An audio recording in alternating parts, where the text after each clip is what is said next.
we have a relatively short gospel passage for today. Short by comparison to the account of temptation of Jesus in the other gospels. I think it is in Luke and in Matthew that the three temptations of Christ were mentioned in greater detail. Sa ating ebanghelyo ngayon, it was enough for Mark to point to these things. Number one, Jesus was led by the Spirit in the desert to be tempted by the evil one. Second, he was with wild beasts. Third, angels waited on him. Babalikan ko natin yung 3 points na yan. But first, let me share that when I read the gospel, I remembered na nung mga bata pa kami, we were 4 currently studying in the family. I think grade 3, 4, 5, 6. Medyo sunod-sunod kami. My mother, who is a teacher, decided to distribute us into 4 corners of our home. Para pagdating ng gabi, bawal manood ng television on weekdays, pupunta kami sa kanya-kanyang corner at kailangang mag-aral kami. Why? Separately, para hindi namin madistorbo ang isa't isa, we do not distract each other, or worse, we do not quarrel with each other. But what happened in this early social distancing? Siguro first 5 minutes, tahimik kaming nag-aaral sa kanya-kanyang sulok ng bahay. Until one would think, iinom muna ako. So kukuha ng tubig. Mamaya hindi lang tubig, may makikitang saging doon, kakain. Yung iba, ako'y magliligo muna, ako'y magsi-CR muna, ako'y hihiram ng ballpen, ako'y hihiram ng eraser, ako'y hihiram ng sharpener, ako'y gagawin ko muna ito, magbabasa muna ako ng dyaryo, pupunta muna ako doon, magpapahinga muna ako, hihiga muna ako. My parents will call these excuses as patalastas, commercials. Why? Well, it's like watching your favorite telenovela. 1.5 hour of telenovela, 30 minutes of telenovela, 1 hour of advertisements. Ganun din yata ang nangyayari sa amin. Dapat we have to study. But what is happening? Commercial dito, commercial doon, commercial dito, commercial doon, until finally, we will eventually be cramming for tomorrow's lessons. Now, I start with that because in the gospel, in the short gospel of Saint Mark, this was just after the baptism of Jesus. And after the baptism of Jesus, his public ministry was about to start. And what was his ministry? Alam natin, simple lang. To bring back salvation to humanity. To save us from our sins. To keep us away from darkness. But before he set out on this very important mission, the devil was there.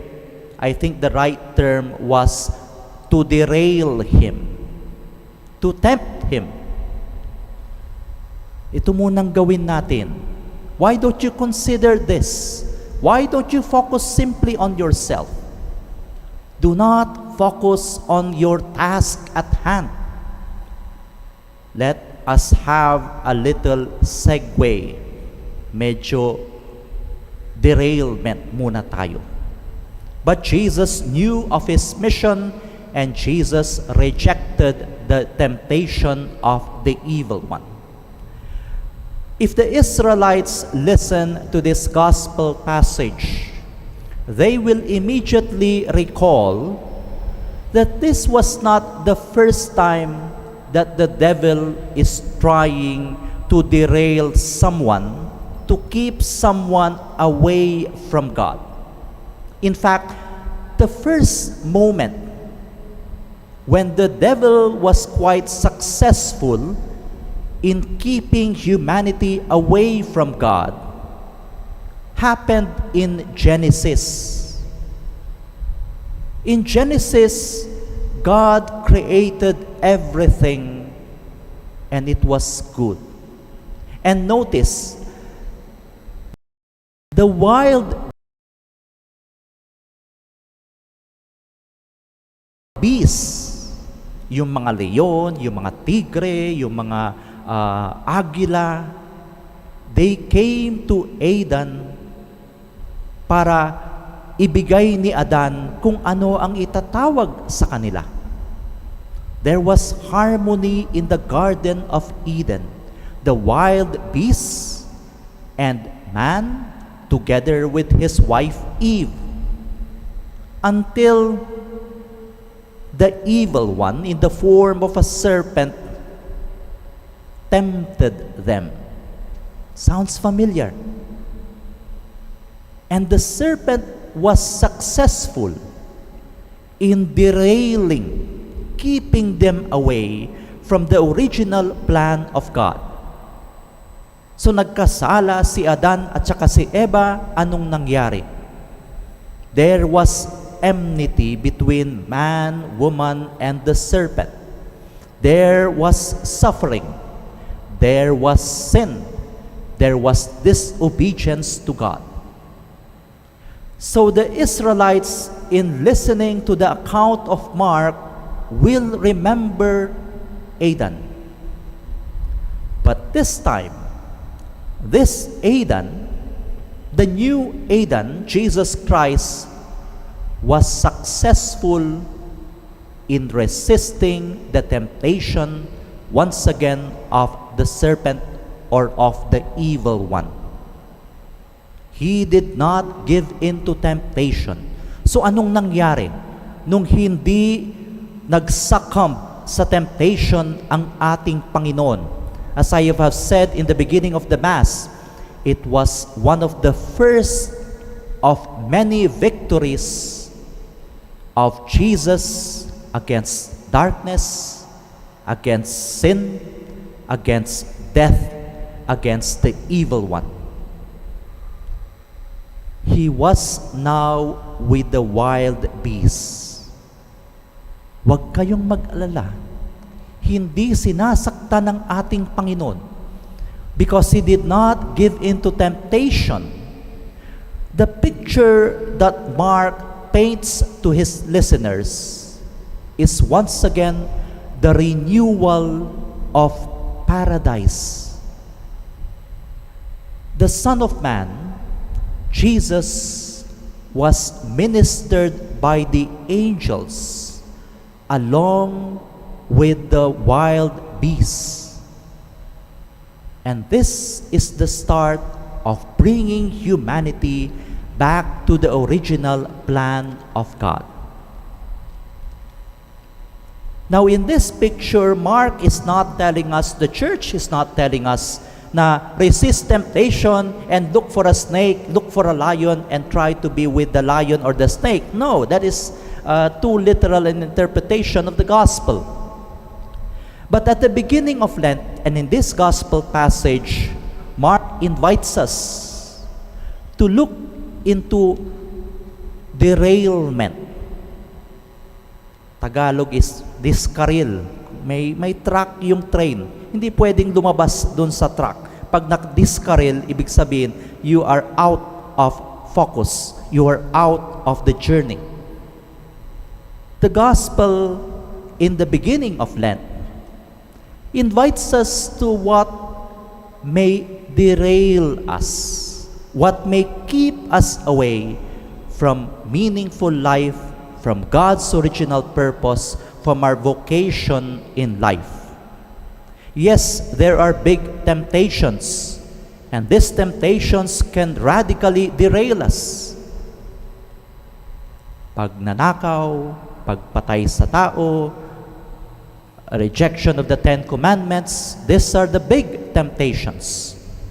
But there are subtle temptations that in the beginning are not really bad. For example, nawiwili na ako sa online shopping.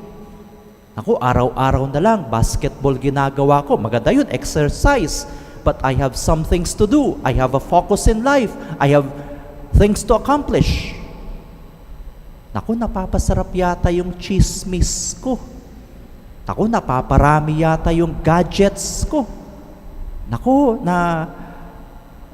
Addict yata ko sa online games or things that in the beginning are not really harmful, but they have the power to derail us, to keep us out of our missions in life, to keep us out of focus, to keep us away from God, or at least not reaching our goal to achieve what God has intended for us.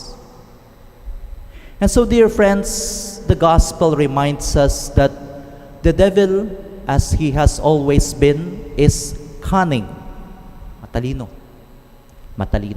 Hindi tayo bibiglain, hindi tayo bibigyan talaga ng masamang temptation. Little by little.